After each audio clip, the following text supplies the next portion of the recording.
अपराधी नहीं हूँ, मेरे साथ में खुद घटना हुई है। मुझे भी मेडिकल कराना है उन लोगों का, क्योंकि वो लोग फर्जी तरीके से, भैया छोटे इस बात की गवाह हैं, मेरे और मेरे साथियों की, मेरी पत्नी के साथ में जो बदसलूकी हुई है उसके लिए अभी तक कोई मुकदमा दर्ज नहीं किया गया है। हमें इंसाफ चाहिए, बस यही मांग है कि हमें निष्पक्ष जांच कराई जाए इस चीज की। जिस घटना को सांप्रदायिकता का रूप दे दिया गया है, इतना बड़ा तूल दे दिया गया है कुछ असामाजिक तत्वों द्वारा, बस उसकी निष्पक्ष जांच चाहिए मुझे। कानपुर में दवा कारोबारी से मारपीट के मामले में आरोपी पार्षद पति अंकित शुक्ला ने 5 दिन बाद शुक्रवार को जेसीपी के सामने बड़े ही नाटकीय अंदाज में सरेंडर कर दिया।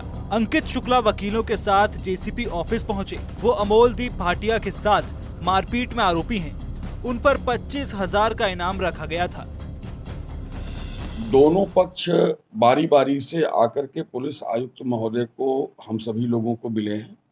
तमाम संगठनों ने भी अपनी अपनी बात रखी है। बहुत से लोगों ने सामाजिक माध्यम पर भी बात कही है। पीड़ित पक्ष के परिजनों ने भी बात कही है। हम लोगों ने यह स्पष्ट कर दिया है कि जो भी वीडियो फुटेज में है, जो सीसीटीवी कैमरे में है, जो मेडिकल एक्सपर्ट्स की रिपोर्ट होगी, जो स्वतंत्र साक्षी के बयान होंगे, जो सही कार्यवाही होनी चाहिए, वह न्यायपूर्ण सही कार्यवाही की जाएगी। माननीय मुख्यमंत्री महोदय का स्पष्ट निर्देश है कि शासन में कानून के हिसाब से सही कार्यवाही होनी चाहिए और वो हम लोग करें। 5 लोगों को गिरफ्तार करके जेल भेजा गया है और 5 लोगों को न्यायिक जिम्मा पर भेजे जाने के लिए प्रार्थना पत्र दिया जा रहा है। अंकित शुक्ला दोपहर के वक्त काले रंग की स्कॉर्पियो से अपने समर्थकों और 4 अन्य आरोपियों के साथ जेसीपी दफ्तर पहुंचा, जहां पहले से ही अंकित शुक्ला की पत्नी और बीजेपी पार्षद सौम्या शुक्ला के साथ कई बीजेपी नेता भी मौजूद थे। मैं कोई अपराधी नहीं हूँ, मेरे साथ में खुद घटना हुई है। मुझे भी मेडिकल कराना है उन लोगों का, क्योंकि वो लोग फर्जी तरीके से अपना मेडिकल भैया छोटे इस बात की गवाह हैं, मेरे और मेरे साथियों की, मेरी पत्नी के साथ में जो बदसलूकी हुई है उसके लिए अभी तक कोई मुकदमा दर्ज नहीं किया गया है। इस दौरान सौम्या शुक्ला ने TV9 से बातचीत में इंसाफ की मांग करते हुए कहा कि पूरे मामले की निष्पक्ष कार्रवाई की जानी चाहिए।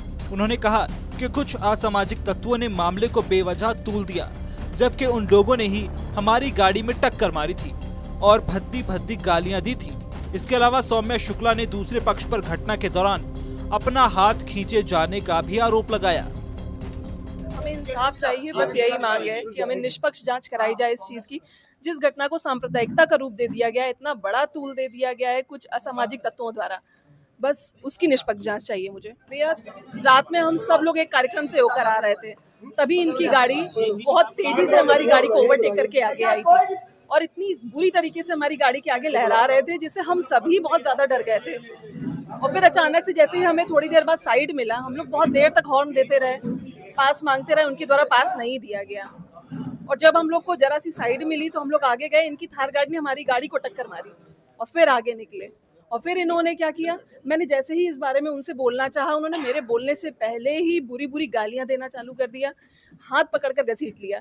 अब ये बताइए आप, किसी की पत्नी को उसके पति के आगे इस तरह की अभद्रता करी जाएगी तो उसका पति क्या करेगा। इसके अलावा सौम्या शुक्ला ने अमोलदीप भाटिया के पिता पर पुलिस के सामने ही जान से मारने की धमकी देने का भी आरोप लगाया। सौम्या ने कानपुर पुलिस पर भी आरोप लगाए कि इतना कुछ होने के बाद भी पुलिस ने उनकी शिकायत दर्ज नहीं की। दोनों पक्ष में हाथापाई हुई, ऐसा नहीं है, दोनों पक्ष में हाथापाई हुई, दोनों की तरफ चोटें आई, लेकिन एक पक्ष ही सामने रखा जा रहा है, हमारा पक्ष सुना ही नहीं जा रहा है। जबकि हमने भी वहां पे एप्लीकेशन दी, हम सीधे वहां से थाने गए, इस घटना के बाद सीधे थाने गए, तो वहां पे 2 से ढाई घंटे तक हम लोग वहां इंतजार करते, लेकिन वो लोग नहीं आए, एक भी इंसान वहां पे नहीं आया। जब मैंने थोड़ा सा दबाव डाला तब 5 मिनट के अंदर वो लोग आए, तब उनकी आंख में कोई पट्टी नहीं थी, सिर्फ नाक के नीचे पट्टी थी। और वहां पे थाने में सभी पुलिस लोगों के सामने उनके पिताजी द्वारा हम लोग को जान से मारने की धमकी दी गई, जिसकी मैंने एप्लीकेशन दी थी, उस पर भी कोई सुनवाई नहीं हुई है। तो बस इसका निष्पक्षता से जांच हो, बस यही चाह रही हूँ। आपको बता दें कि 24 सितंबर की रात कार को ओवरटेक करने को लेकर बीजेपी पार्षद सौम्या शुक्ला और उनके पति अंकित शुक्ला का अमोलदीप सिंह भाटिया से विवाद हो गया था। अंकित शुक्ला और उनके साथियों ने जमकर पीटा था। पिटाई से अमोलदीप की दोनों आंखों में गंभीर चोट आई थी, जिसके बाद उनकी हालत बिगड़ गई थी।